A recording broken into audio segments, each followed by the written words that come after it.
भगवान मानो, आप भैंस को मानो, आप गोबर को मानो, आप किसको मानो, तुम्हारी अपनी है। दूसरे आदमी पे आप थोप नहीं सकते। मैं तो एफआईआर को स्वागत करता हूँ, करो ना। किसी के बाप में ताकत है तो करके दिखाए एफआईआर। सरकारों की बाप में ताकत है तो एफआईआर करके दिखाए। मैं तैयार हूँ ना, करें ना। एफआईआर करते ही नहीं हम पे तो। इसको समतल करो। अगर समतल नहीं करेंगे ना तो धमकी दे रहे हो क्या? धमकी नहीं दे रहे, मैं इनको चेतावनी दे रहा हूँ। वो खाना नहीं खा रहे हैं, वो हराम का खाना खा रहे हैं। मंदिर में कौन सी मेहनत है जी?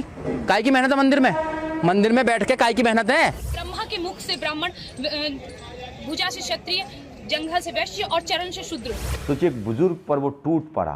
जिसने अपनी माँ का दूध पिया वो भगवान को गाली दे। कोई शान के चैनल पे आपका दोस्तों एक बार फिर से स्वागत है दोस्तों। तो आज की वीडियो जो होने वाली है, इस वीडियो का जो टाइटल है कि हिंदू धर्म की खूब धुलाई की है एक एडवोकेट सुजीत ने।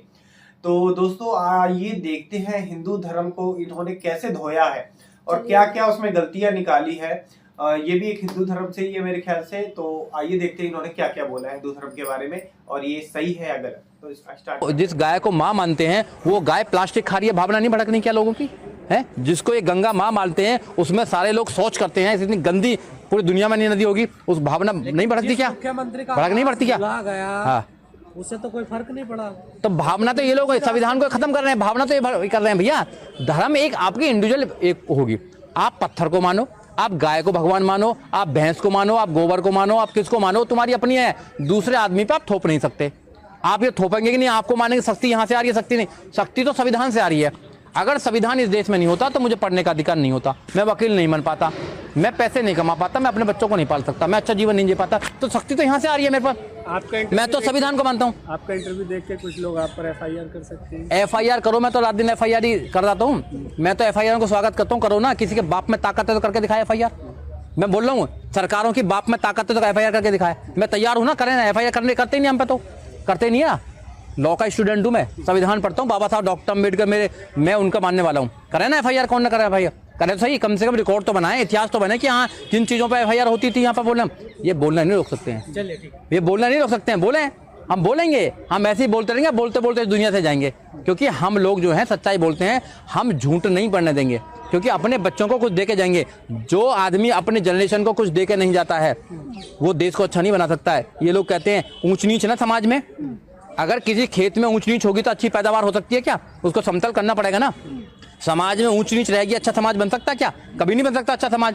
तो ये अच्छा समाज बनाता है, अच्छा समाज नहीं होता अच्छा देश नहीं बन सकता। इसलिए समाज में जो ऊंच नीच बना रखी है ना, इसको समतल करो। अगर समतल नहीं करेंगे ना तो तुम लोगों से हिसाब लिया जाएगा एक एक बात का। हर बच्चा हिसाब लेगा तुमसे। धमकी दे रहे हो क्या? धमकी नहीं दे रहे, मैं इनको चेतावनी दे रहा हूँ। मैं इनको चेतावनी दे रहा हूँ, बता रहा हूँ कि आप कर देंगे जो कुछ करना है, मगर आने वाली पीढ़ियों को आपको भुगतना पड़ेगा। आपको भुगतना पड़ेगा क्योंकि लोग जागरूक हो रहे हैं। क्योंकि तुमने दूसरे लोगों का माल खा रखा है। तुम इतने मोटे मोटे कैसे हो रहे हो? कोई आदमी फालतू खाएगा किसी आदमी का जब भी तो इतना मोटा होगा। पेट कैसे निकल रहा है तुम्हारा? क्योंकि तुमने दूसरे आदमी का खाना खा रहे हो। जो 20 करोड़ लोग रात को भूखे सो रहे हैं, उसको खाना खा रहे हो तुम रात को। 18 घंटे काम करते हैं तब मेहनत करके खाना खा रहे हैं। वो खाना नहीं खा रहे हैं, वो हराम का खाना खा रहे हैं। मंदिर में कौन सी मेहनत है जी? काय की मेहनत है मंदिर में? मंदिर में बैठ के काय की मेहनत है? प्रधानमंत्री जी दिमाग लगाते हैं। काय की मेहनत है बताओ? 18 घंटे तो किसान कर रहा काम। रात को भी किसान काम कर रहा है। उसको क्या मिल रहा है बेचारे को? उसका देखो गाल जरा, देखिए ना बेचारे को, उसका चेहरा देखो, ऐसे जैसे उसका सारा खून निकाल लिया हो।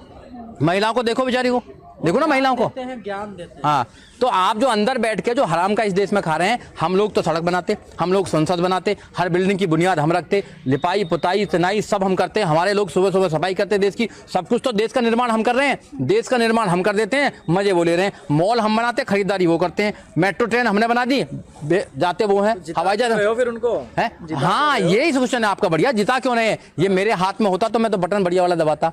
देखो डेमोक्रेसी में नंबर गेम है। हाँ, मैं उन लोगों से यही कहना चाहता हूँ कि आपके हाथ में डेमोक्रेसी है। डेमोक्रेसी में नंबर गेम है। जिसकी जितनी संख्या भारी उसकी उतनी हिस्सेदारी की बात जब करोगे, जब ही कर सकते हो जब सत्ता में होगे। सत्ता आपके पास है और उनके पास में बहुमत नहीं है। उत्तर प्रदेश का चुनाव देखेंगे 2022 का, 41% वोट बीजेपी को आई है और 59% विपक्ष को आई है। अगर विपक्ष एक साथ हो जाए तो बीजेपी पूरे देश में कहीं नहीं जीत सकती है।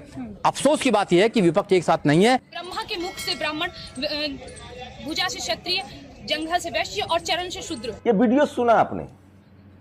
एक युवा महिला हैं और जंतर मंतर पर आई थी यूनिफॉर्म सिविल कोड के समर्थन में।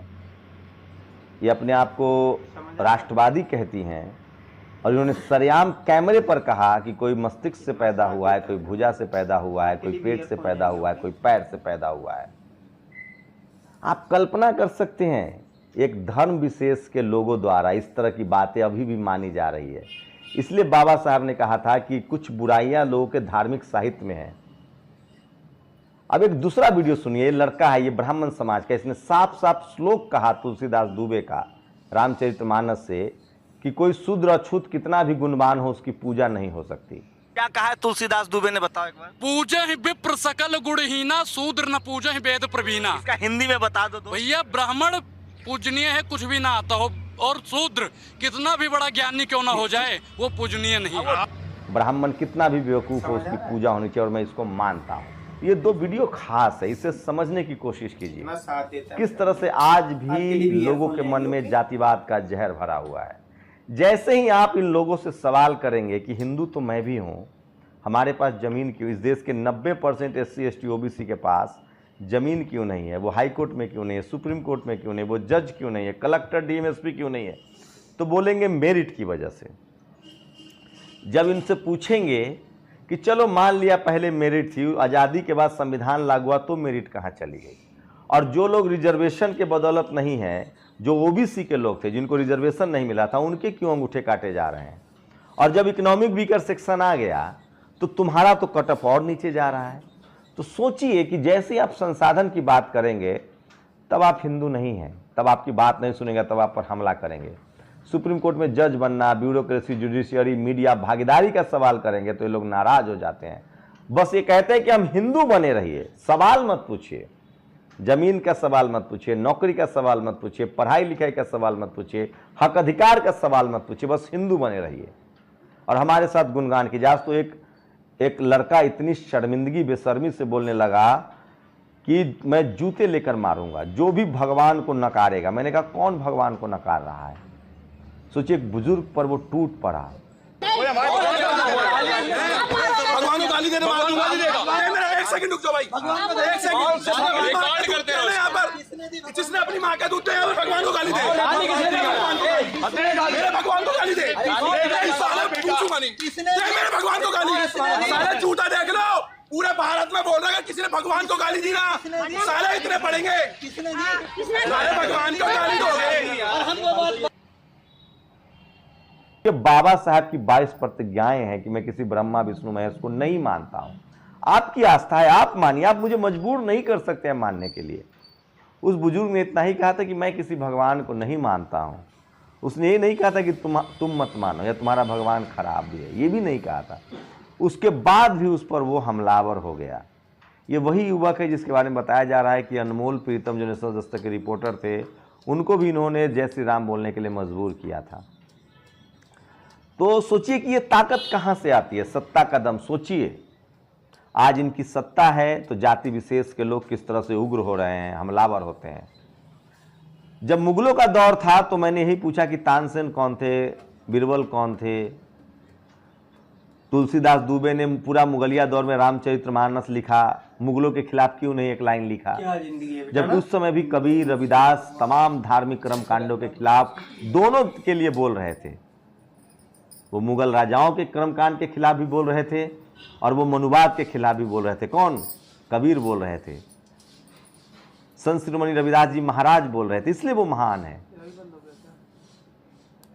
तो ये सब सवाल है जो आपको विमर्श में लाना चाहिए, और इतने इलॉजिकल सवाल होता है और लोग मारपीट पर उतारू हो जाते हैं। और सोचिए एक बार फिर से इस बच्ची का वीडियो देखिए। तो ये वीडियो आपको कैसी लगी हमारे मन्नू जी के साथ? तो जैसा कि दोस्तों आपने देखा, ये हिंदू मुस्लिम सिख ईसाई पूरी जिंदगी और पूरे समाज को बर्बाद कर देगी। और जो आदमी जन्म लेता है ना, पैदा होता है, मेरे को लगता है जन्म लेते के बाद यही सब कुछ झेलना पड़ता है और बंदा अपनी जिंदगी नहीं जी पाता है, वो खत्म हो जाता है इन्हीं सब चीज में। अपने सुख संपत्ति, सुख जो जीवन है माँ बाप के चरणों में, माँ बाप के लिए जो कुछ करना होता है, बच्चों के लिए कुछ करना होता है, तो वो भी नहीं कर पाता है। वो बस इन्हीं झमेलों में अपनी जिंदगी बर्बाद करके मर जाता है। और सबसे बड़ा पापी वही होता है जो इन झमेलों में फंस के मर जाता है, अपने परिवार के लिए, अपने लिए कुछ नहीं कर पाता है। जो इंसान, जो व्यक्ति अपने लिए ही नहीं कुछ कर पाता है, न कुछ कर पाएगा, न अपने बच्चों के लिए, न अपने परिवार को सुख शांति देगा और इन झमेलों में फंसा रहेगा, तो उससे भी कौन सा अल्लाह स्वर्ग में ले जाएगा या जन्नत में ले जाएगा? मुझे नहीं लगता है। भगवान और अल्लाह मेरे हिसाब से वही बोलता है कि आप अपने आप को स्वच्छ रखो, ठीक रखो, शांत रखो, अपने परिवार को खुश रखो, या जितना भी है आपके पास धन, 2 रुपए ही कमाते हो, 2 रुपए से ही सबको सुख शांति दो और आप खुद भी सुख रहो और कोशिश करो कि 2 बातें किसी से हम अच्छी करें, बुरी ना करें। दुनिया कर रही है, करने दो, इधर से सुनो, और लेकिन अपनी बोलो कि अच्छी बात बोलो, तो उससे भगवान देखता है कि हाँ ये अपना कर्म कर रहा है और आगे जाके अपने आप पृथ्वी सही हो जाती है, दुनिया सही हो जाती है। आप भी ऐसा बोलोगे, दूसरा बोलेगा, तीसरा बोलेगा, तो क्यों ना आप चुप होना सीख जाओ और अच्छी बातें बोल दो। 2 बातें ही मौका जहां मिलता है वहां बोलो, हर जगह जरूरी नहीं है वो 2 अच्छी बातें बोलने की। बाकी आप अपने आप को देखो, अपने परिवार को देखो और बहुत अच्छे से रहो। नहीं तो बाकी मेरे हिसाब से ऐसा लग रहा है कि हिंदू मुस्लिम का सिस्टम एक ऐसा होगा, या जात पात का चोर चमार चूड़ा जो भी होता है, इस जात पात ये सब ऐसा होगा ना, कल के कलयुग में ये सब खत्म हो जाएगा पृथ्वी, और इसी तरह कलयुग आएगी और खत्म हो जाएगी ये धरती। तो दोस्तों अगर आपको इस वीडियो से क्या नॉलेज मिला, प्लीज आप भी आपको कमेंट करके बता सकते हैं आपने क्या सीखा, और हमारा लास्ट में ये आंसर कैसा लगा, अच्छा लगा हो तो लाइक शेयर कमेंट कीजिएगा। ओके मनु बाय कर दो, बाय बोल दो, कमेंट करना दोस्तों।